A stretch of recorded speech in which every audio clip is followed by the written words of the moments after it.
mga katrops, bali, nang manghuhugas ako ng plato, bigla pong nasira yung faucet namin. Ayan mga katrops, nasira siya. Naputol na rin doon sa loob. Kaya, papalitan na mga katrops. Ayan. Tapos bumili po ako, ito po yung bagong bili. At saka po ito yung magiging extension niya. Hindi po ako professional para gumawa dito, pero susubukin natin mga katrops. Bale, ayan po mga katrops, na tape load ko na po siya.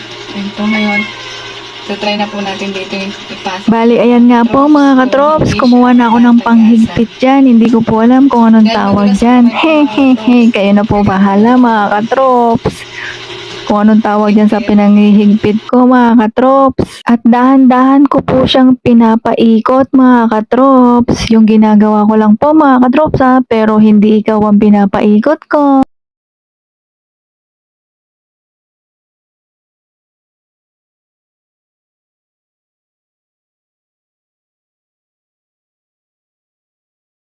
Ayan po mga katrops, ikakabit na po natin ito.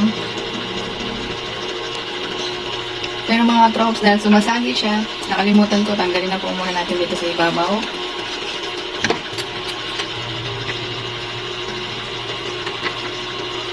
Oops!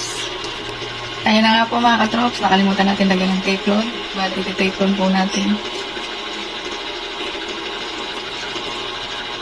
Ayan po, kailangan lapat yung tape load natin para pantay-pantay ang pag-ikot. Ayan po mga katrops, dahan-dahan po natin siyang iikutin doon mga katrops hanggang sa maghigpit po siya. Ayan mga katrops. Ayan po, ginamitan ko na po ng, ewan ko po kung anong tawag dyan mga katrops. Ayan, kinabit ko na rin po yung pinaka-ulo niya mga katrops. Ganyan lang po yan mga katrops. Pinaghigpit-higpit ko lang po yan mga katrops. Bahala na si Batman and Robin kung mag-away sila sa mga tulo niyan mga katrops.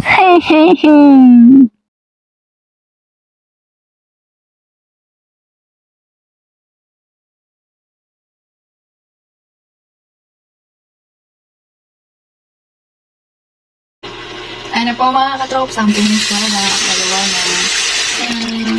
Pwede na po maghugas mga katrops. Kaya hanggang dito na lang po. Maraming salamat. God bless. Ingat po palagi. Bye-bye.